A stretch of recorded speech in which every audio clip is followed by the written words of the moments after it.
One of Left Brain's specialties is working with corporate executives. What are some of the deferred compensation and retirement account opportunities available to these executives, and how can you take advantage? We answer this question and much more in this week's Fundamentals of Investing.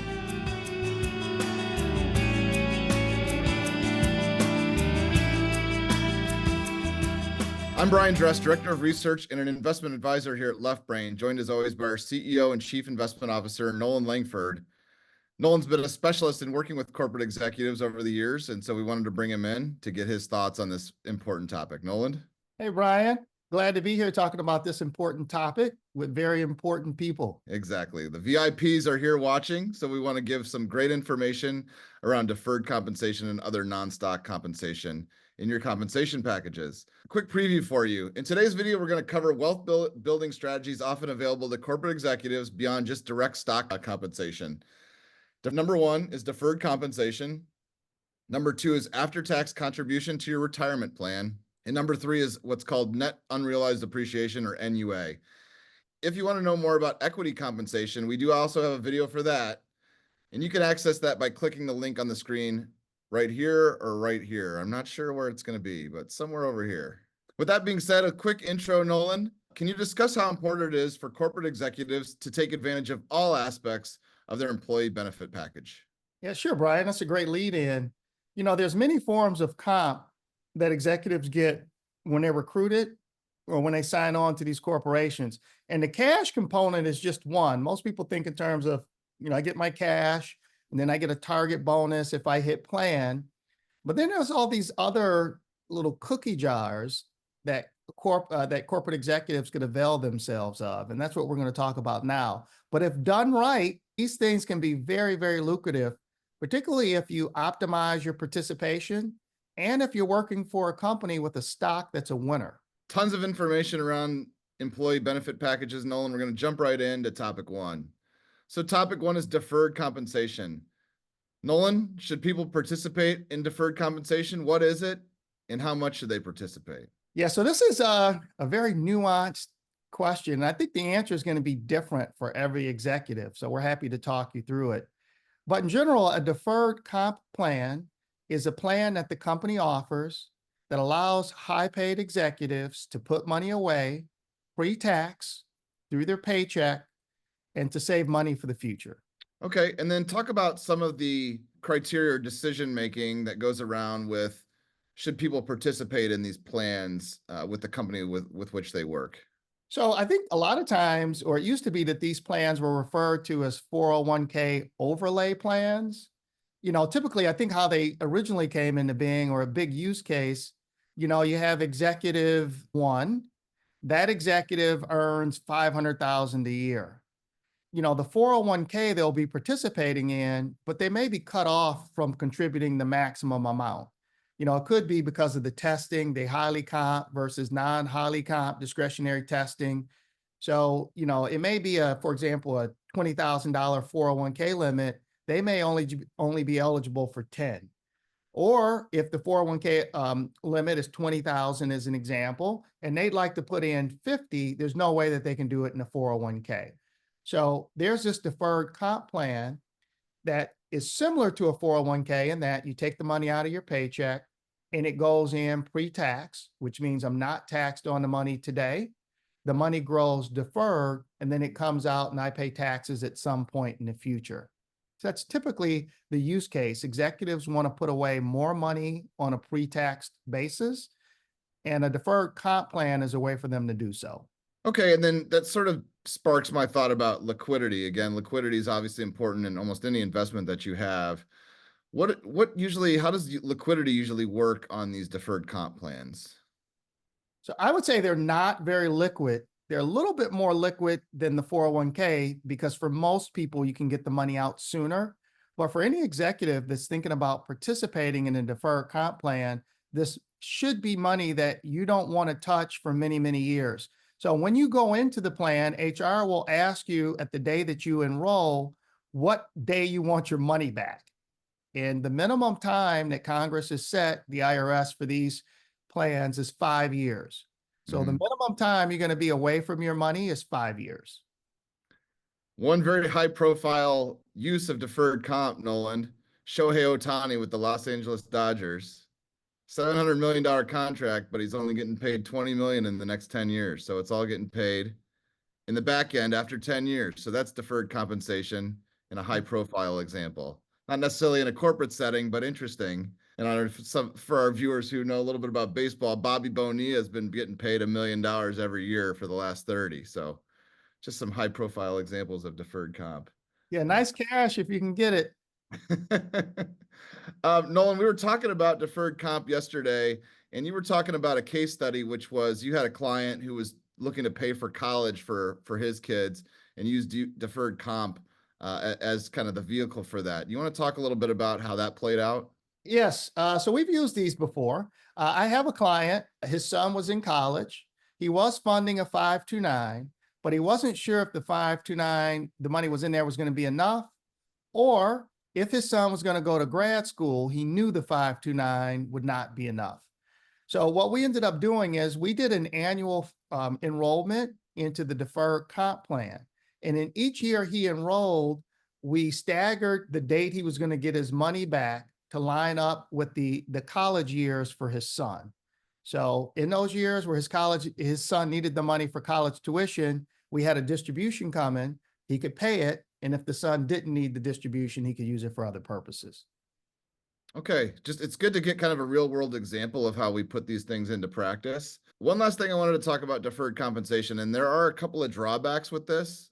Aside from obviously we mentioned it's not the most liquid investment. There's some other drawbacks that may occur with deferred comp. There is a creditor risk. So deferred comp, the company's going to offer it, but this goes on the corporation balance sheet as a liability. So if something happens with the corporation where they don't make it or they find themselves in financial straits, the people that participated in the deferred comp become unsecured creditors. So you really want to be careful. You want to make sure that you do this with a well-established big company that you're comfortable is going to survive, at least as long as your money is going to be in the plan.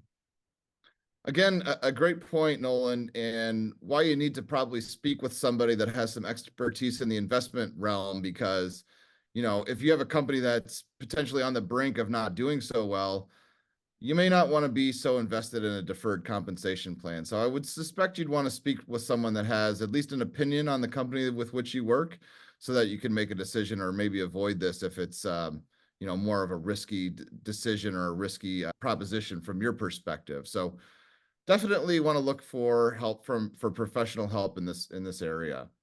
With that said, let's move on to topic 2. Topic 2 is after-tax contributions to retirement plans. So a little bit different here, Noland. Tell us what this is referring to in terms of after-tax contributions to retirement plans. This one you don't run across very often, but it could potentially be very lucrative and helpful for people who participate. So in a 401k plan, there's going to be a maximum amount that you can contribute to a 401k plan. And a lot of plans will allow you to put in, if you put in above what they'll allow, they'll put it into a separate sidecar we call after-tax contributions. And a lot of companies will just flat out allow after-tax contributions. I won't say a lot, but some. I worked with clients who have and I've seen these.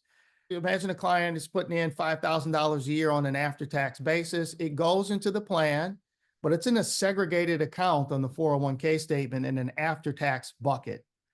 So that money's invested. The employee directs how it's invested. It's usually invested the same way they invest the 401k funds.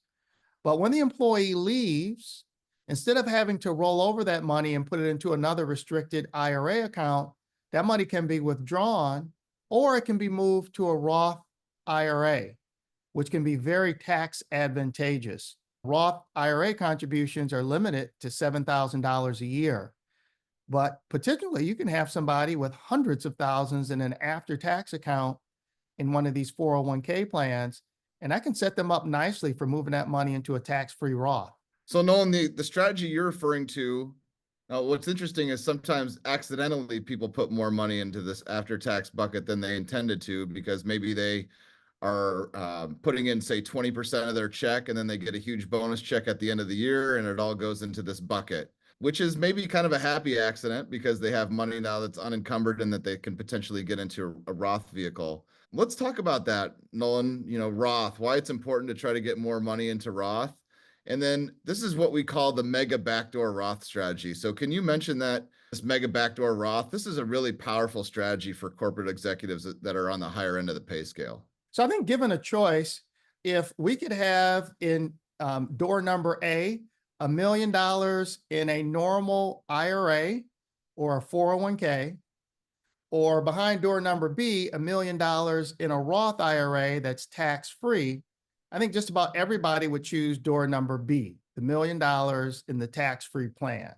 The problem is we're gated and restricted from putting a lot of money in a Roth. If you're over that contribution limit, I think it's like 100 and I have to look up the numbers, 162,000 or something, then you're restricted from actually putting in an annual contribution into a Roth IRA. So it's really tough to get money into a Roth IRA. However, if you're a participant in one of these plans, like Brian is mentioning, and they're taking money out of my paycheck to put into the plan, then you won't have that $7,000 restriction. That number is much higher as far as the amount that you could put in there. And if you look at multiple years, if you're putting in 10 or 15,000 into one of these 401k or these after-tax accounts, then you could be looking at six figures potentially that could go into a Roth when you leave the company. And what Brian's talking about, a backdoor Roth, that's typically where a high earner, you can earn $1 million a year and still put $7,000 into a normal IRA. It would be non-taxable. And because it's non-taxable, you then could convert that $7,000 the next day to a Roth. It's what we call a backdoor Roth. The only limit is that $7,000 per year. So it's a nice strategy. I just can't get a lot of money in it all at once. However, if I'm contributing through my paycheck, through my payroll, in the after-tax bucket of the retirement account, I could potentially get a lot more than $7,000 per year into one of these tax-free Roth accounts.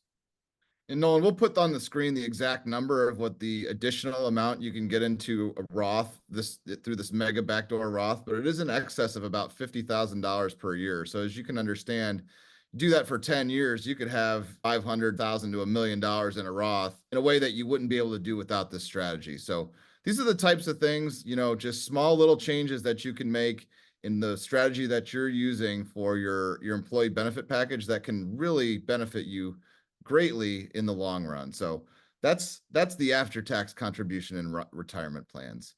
Let's go to topic 3. So topic 3, this is one of Nolan's favorites, net unrealized appreciation, NUA.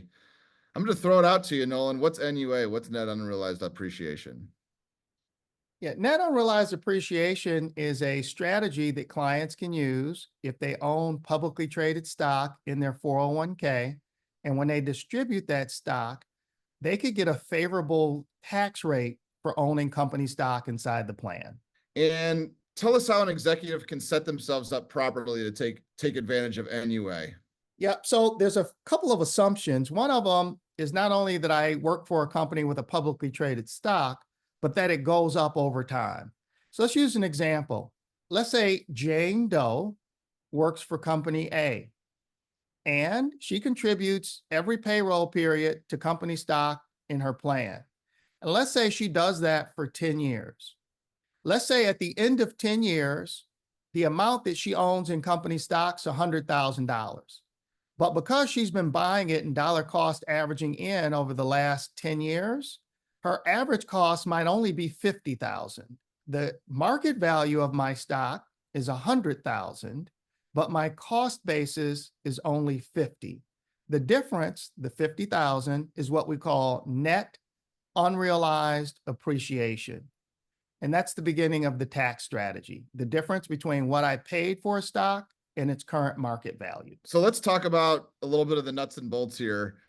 What are the considerations around making the decision of whether to use NUA, net unrealized appreciation, to build wealth? Because you got to have some foresight here, Nolan. You need some time to develop that appreciation so that you can put the strategy into place. Yeah, so for this one, it's a little bit more complex than the other strategies that we've talked about, but potentially could be a lot more lucrative. I would encourage anybody thinking about this strategy, reach out to your advisor. Not a lot of people are familiar with it. We're here to help. Use us as a resource. But there's a few considerations, and you're right, Brian, in regards to the planning of this. There's a couple caveats. So let's just get to the why it's lucrative and why somebody would want to do it. In my example, I said we paid $50,000 for the stock. The stock's now worth $100,000. Well, if I am 55 or older and I leave the company, I don't have to roll my company stock over. The rest of the money in that retirement plan, I'm going to roll over to another deferred account, probably an IRA, and keep my deferral going until I start to take taxable withdrawals. But this separate bucket of money, this $100,000 in stock, I can actually just withdraw it. I don't have to move it to another deferred retirement account with restrictions.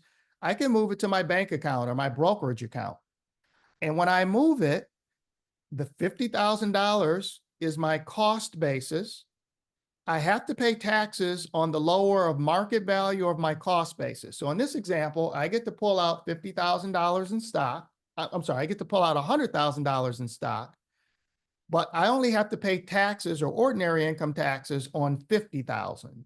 There's a really big tax break there.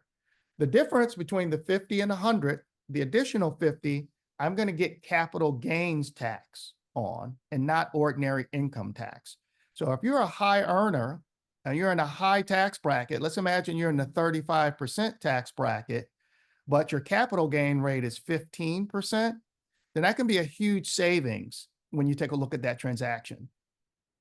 Right. And then you sort of juxtapose that against whether if you just left the money in a deferred vehicle, right, Noland, if you're high net worth, even when you're in retirement, you're likely to be at a high tax bracket. So the strategy that you're describing is likely to generate quite a large tax savings relative to whether if you just left it in that tax deferred vehicle. So this is kind of why we like NUA. Anything else you want to mention about net unrealized depreciation? I would. Liquidity. So a lot of executives, they don't dream of working to age 65 or 62.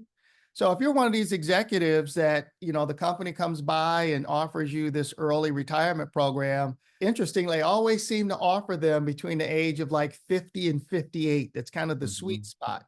You may be on the fence of whether you want to go back to work for another corporation or just retire a few years early. When I move that money, that net unrealized depreciation to my brokerage account, it's now liquid. And what that means is if I have enough money there in that bucket, that could fund that gap between the day I retire and when I start getting Social Security. So it could really be a lifestyle changer as well. Right. And not only that, Noland, if we're talking about, say, someone who's 55, can't really touch the retirement money until 59 and a half as well. So there's another consideration there as well. We'll close it there. We're going to ask you to like and share the video with your colleagues if you did find it useful, because as we've said before, there are a lot of executives out there with these wonderful benefit plans, but not necessarily all the expertise that they need to fully optimize those plans. So we'd love it if you would share it with your colleagues. That way they can find it and it's going to help them as well as it helps you. Also subscribe and hit the bell for notifications. That way you find out every time we're out with these types of videos, and we're out every couple of weeks with these. And finally, we'll close it this way by saying, it is difficult to find information on these benefit plans. Your human resources department is in charge of these plans. They're not in the business of giving advice on these plans. They can give you basic information. So if you need to find out more or try to develop a strategy on how to take full advantage of your employee benefit plan, please do contact a professional. And this is something that we at Left Brain specialize in. So we'd love to be a resource for you if you're looking to find your best strategy for taking advantage of your employee benefit plans. With that being said, thank you for being with us. Thank you, Noland, and we'll see you again on the next Fundamentals of Investing.